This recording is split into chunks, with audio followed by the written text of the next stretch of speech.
जैसा आप देख सकते हैं कि मेरे हाथ में है यूनिस्टोन। कितने ही सालों से अगर वो पत्थर आपके गुर्दों में हो या पित्ते में, ग्लैडर के भी जहाँ पत्थर होता है ऑपरेशन से नहीं निकलता, लेकिन ये दवा खाने के बाद वो आपको जो यूरिन के जरिए जो है पूरा होकर निकल जाएगा। जहाँ बड़े बड़े ऑपरेशन फेल हो जाते वहां पर ये दवा काम करती है।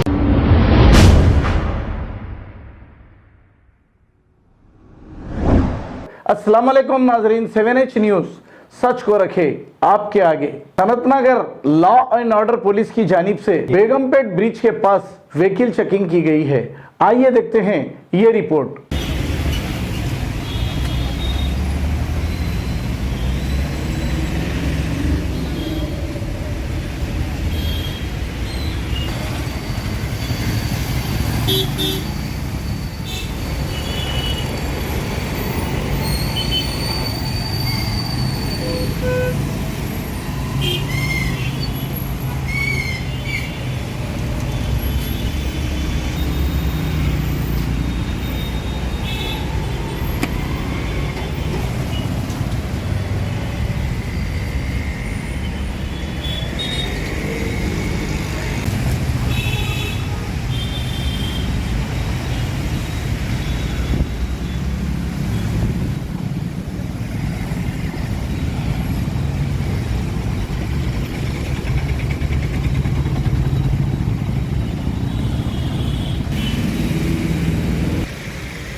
ऐसा आप देख सकते हैं कि मेरे हाथ में है यूनिस्टोन। कितने ही सालों से अगर वो पत्थर आपके गुर्दों में हो या पित्ते में, ग्लैडर के भी जहाँ पत्थर होता है ऑपरेशन से नहीं निकलता, लेकिन ये दवा खाने के बाद वो आपको जो यूरिन के जरिए जो है पूरा होकर निकल जाएगा। जहाँ बड़े बड़े ऑपरेशन फेल हो जाते वहां पर ये दवा काम करती है। गुर्दे और पित्ते की पथरी ये प्रोडक्ट से गल जाती है, फिर दोबारा पथरी फॉर्म होने नहीं देती और इसमें कोई साइड इफेक्ट भी नहीं है। R&S यूनानी pharmacy, first floor opposite Canara bank, Bahadurpura, x road, Hyderabad. खबर है शहर की, खबर है गाँव की, खबर है सारी दुनिया की। 7H न्यूज पसंद आए तो लाइक कीजिए, शेयर कीजिए और सब्सक्राइब करना ना भूले। 7H news.